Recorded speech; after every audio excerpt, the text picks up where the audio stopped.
Alors dans cette vidéo, nous allons étudier ce petit algorithme qui permet de calculer les termes consécutifs d'une suite définie par récurrence à l'aide d'une boucle tant que. Donc première ligne, k égale 0. En Python, il s'agit d'une affectation. Voici son écriture en pseudo-code. Je crée la variable k et je mets 0 dedans. Deuxième ligne, je crée la variable u et je mets -4 dedans. Troisième ligne, c'est l'ouverture de la boucle tant que. Donc, while k strictement inférieur à 4, 2 points. Cela veut dire que tant que k est strictement inférieur à 4, tant que la condition k inférieur à 4 est vraie, eh bien, je répète les instructions qui sont dans le bloc. Alors, comment on définit un bloc? On ouvre le bloc avec 2 points, en Python toujours, et on reconnaît les instructions à répéter, car ces instructions sont indentées, décalées dans indentation. Voilà.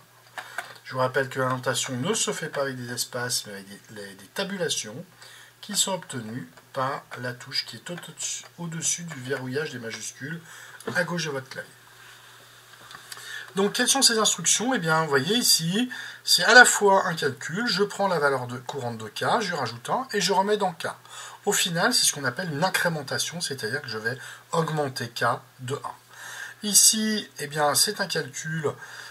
Je commence par prendre la valeur de u, la valeur de la variable u, je la multiplie par -6, je ajoute 4 et je remets dans u.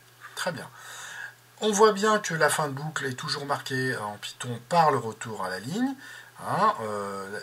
Et donc, je refais l'instruction si évidemment la condition est toujours vérifiée. Alors, comment travailler ces algorithmes while avec un tableau d'état des variables?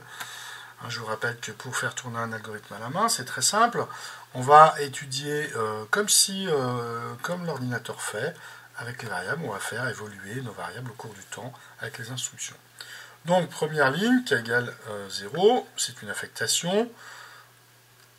U égale -4, j'affecte la valeur -4 à la variable u que je crée par la même occasion.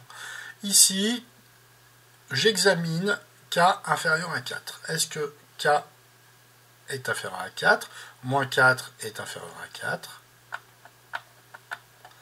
Donc, la condition k inférieur à 4 est vraie. Donc, je fais mes instructions. Mes instructions me disent, je prends k, je rajoute 1 et je mets dans k. Donc, k vaut 0 plus 1. Ça me donne 1. Ici, que fait-on? Eh bien, je calcule -6 fois -4 plus 4. D'accord? Alors, regardez, je regarde avec une calculatrice. Ça fait 28. Très bien. Est-ce que quand j'arrive ici, je reviens au début de boucle, je regarde si ma condition est vraie. Est-ce que k, qui vaut 1, est toujours inférieur à 4? C'est vrai. Donc je continue. Qu'est-ce qui se passe? J'augmente k de 1, ça fait 2. Ici, je fais le calcul -6 fois u, donc ça fait -6 fois 28 plus 4. J'obtiens -164. Fin de boucle, je viens de buter, je reviens ici. Je regarde ma condition, est-ce que k est toujours inférieur à 4? C'est vrai. Donc je continue, puisque k vaut 2. J'augmente k, et je fais mon calcul, j'obtiens 988. Attention, c'est -6 fois -164 plus 4. Est-ce que k est toujours strictement inférieur à 4? C'est vrai. Donc, je refais mon instruction. K vaut 4. Et là, je calcule -6 fois 988 plus 4, ça fait -5924. Et ici, eh bien, j'arrive en fin de boucle. Est-ce que k est strictement inférieur à 4? Non, puisque k est égal à 4. Donc, la condition n'est pas vérifiée. C'est faux. Sortie de boucle. Stop. J'arrête ma boucle et je viens, l'algorithme affiche à la fin, faire la dernière instruction d'affichage, l'algorithme affiche la dernière valeur de u, c'est-à-dire -5924. Alors, l'intérêt d'avoir ici coordonné k et l'indice de la suite, le voilà. Ici, vous avez donc U0, U1, U2, U3, U4. Vous allez calculer les 4 premiers termes, puisque le premier est donné, de la suite UN, définie par récurrence par U0 est égal à moins 4, le terme initial, et la relation de récurrence U de n plus 1 est égal à moins 6 fois UN plus 4 pour n appartient à n.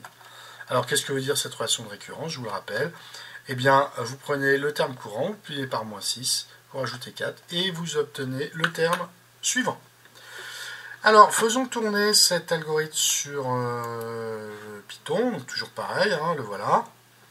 Je commence, alors je vais le faire tourner directement. Donc là, il va me demander de l'enregistrer. Ok, je le replace. Et là, je retrouve bien ma valeur. Bon, c'est toujours pareil. Donc vous pouvez le faire en débugage avec ce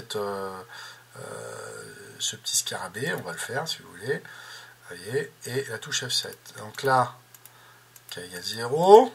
Vous voyez, il affiche les valeurs à droite. Donc là, est-ce que K, K vaut 0, est-ce que 0 est inférieur à 4? Vrai. Donc, il fait les instructions. Regardez à droite, K plus 1, ça fait 0 plus 1, ça fait 1. Et affectation.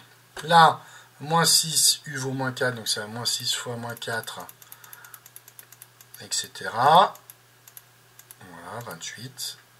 Et il continue. Là, K vaut 1. Est-ce que ça marche? C'est vrai, donc il augmente K, etc. Ici, il fait le calcul. Bon, on va aller vite, hein, on va avancer. Donc là, j'avance. 3. Ça, je vous conseille de le faire au moins une fois, hein, de regarder. 3. Ouais, vous voyez. K égale 3, c'est vrai. Donc, qu'est-ce qu'il fait? Il met K à 4. Il calcule U en faisant moins 6 fois U, ça fait moins 6 fois 988 plus 4, ça fait moins 5924, et il le met dans U. Et là, regardez, quand K vaut 4, il examine la condition. Est-ce que 4 est strictement plus petit que 4? Non. C'est faux.